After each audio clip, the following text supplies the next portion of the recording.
तो चलिए आज के इस एक्सप्लेनर में सीधा गोता लगाते हैं एक फायर एंट कॉलोनी की दुनिया में। जमीन पर रेंगती ये चींटियां भले ही आम लगें, लेकिन जमीन के नीचे प्रकृति की सबसे क्रूर और एफिशिएंट प्रणालियों में से एक काम कर रही हैं।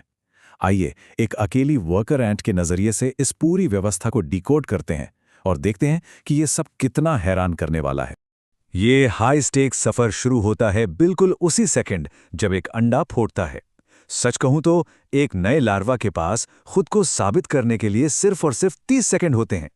उसे अपनी बहनों को यह यकीन दिलाना होता है कि उसकी गंध यानी उसकी स्मेल बिल्कुल सही है। जैसे ही लार्वा बाहर आता है, एक वर्कर उसे तुरंत साफ करने लगती है और उसमें कोई प्यार व्यार नहीं है। उस वर्कर को अगले 1 घंटे में 900 और लार्वा तक पहुंचना है। अगर उस नए लार्वा की केमिकल कोटिंग पूरी कॉलोनी से मैच कर गई तो ही वो जिंदा रहेगा। लेकिन अगर वो केमिकल कोटिंग जरा सी भी अलग हुई ना, तो क्या होता है? ये चीज इस कॉलोनी की पूरी मानसिकता को साफ साफ दिखाती है। अगर चेंबर की थोड़ी सी नमी की वजह से भी लार्वा की केमिस्ट्री बिगड़ गई, तो वही बहनें जिन्होंने उसे साफ किया था, बिना एक पल सोचे उसे सीधा कचरे के ढेर में फेंक देती हैं। ना कोई दूसरी जांच होती है, ना कोई वार्निंग दी जाती है, बस सीधा कचरे का ढेर। तो ये थी एक क्रूर शुरुआत। अब आगे बढ़ते हैं और देखते हैं कि अंधेरे में गुजरने वाले शुरुआती 2 हफ्तों में एक लार्वा का पूरा शारीरिक भविष्य कैसे तय होता है। अब यहाँ जो सबसे दिलचस्प बात सामने आती है वो ये है कि एक चींटी की बनावट उसके जेनेटिक्स से तय नहीं होती। बिल्कुल नहीं। ये पूरी तरह से कॉलोनी की ज़रूरतों और राशनिंग पर टिका है। अगर उसे ज़्यादा खाना दिया गया तो वो एक सोल्जर बन जाती है, बड़े और मजबूत जबड़ों वाली, जो बीटल्स के कवच को चीर सकती है और हमले के वक्त अपने सिर से सुरंगों को ब्लॉक कर सकती है। वहीं अगर खाना कम मिला तो वो एक वर्कर बनेगी, छोटी, तेज और जिसे आसानी से रिप्लेस किया जा सके। ये फैसला सिर्फ इस बात पर होता है कि उस हफ्ते कॉलोनी को चाहे गया। फिर शुरू होता है अंधेरे में जीवन। प्यूपा के आवरण से बाहर आते ही जब उस वर्कर का शरीर सख्त हो जाता है तो उसका काम तुरंत शुरू हो जाता है। वो महज कुछ सेंटीमीटर लंबी सुरंगों में लगातार 14-14 घंटे की शिफ्ट्स में काम करने लगती है। जरा एक वर्कर की इस टाइमलाइन पर गौर कीजिए। इनकी कुल जिंदगी सिर्फ 5 हफ्तों की होती है और ये शेड्यूल बेहद सख्त है। पहले 2 हफ्ते लार्वा के रूप में खाना खाने के बाद तीसरे हफ्ते में उसे सीधा सुरंगों और नर्सरी के काम में झोंक दिया जाता है।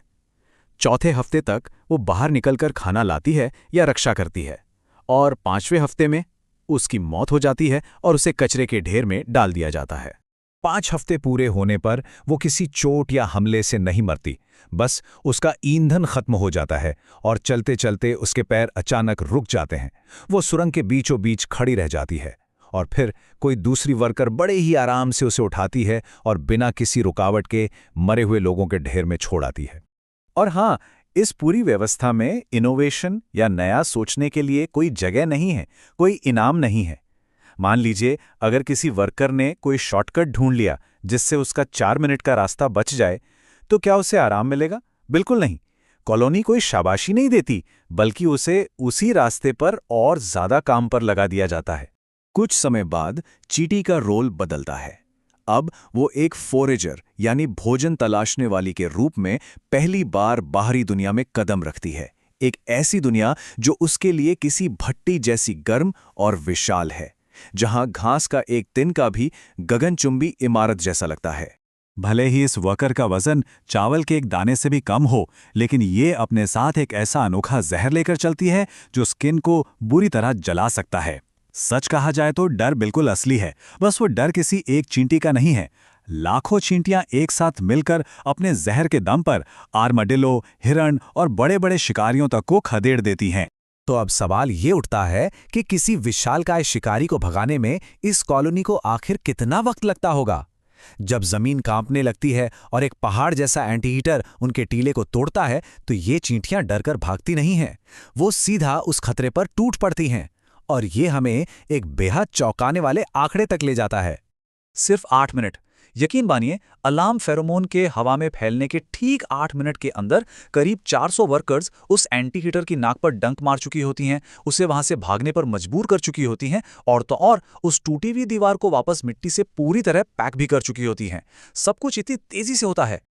लेकिन इस सुपर ऑर्गेनिज्म का असली इम्तिहान तो तब बिना किसी शोर शराबे के आता है जब बर्फीली बारिश का पानी नीचे की नर्सरी में भरने लगता है। ऐसे में उन्हें अपने ही शरीर से एक जीवित नाव बनानी पड़ती है। करोड़ों सालों से चले आ रहे एक प्राकृतिक प्रोटोकॉल के तहत करीब 50,000 वर्कर्स एक बेदाग प्रक्रिया को अंजाम देती हैं। बिना किसी लीडर के ऑर्डर के वो तैरते हुए लार्वा को पकड़ती हैं, तेजी से सतह की तरफ भागती हैं, एक दूसरे के जबड़ों और पैरों को फंसाती हैं और खुद को जोड़कर एक जीवन रक्षक नाव का बाहरी किनारा बना लेती हैं। ये बंटवारा उनके सर्वाइवल के क्रूर ढांचे को बहुत अच्छे से समझाता है। देखिए, रानी बिल्कुल बीच में रहती है, एकदम सूखी और सेफ।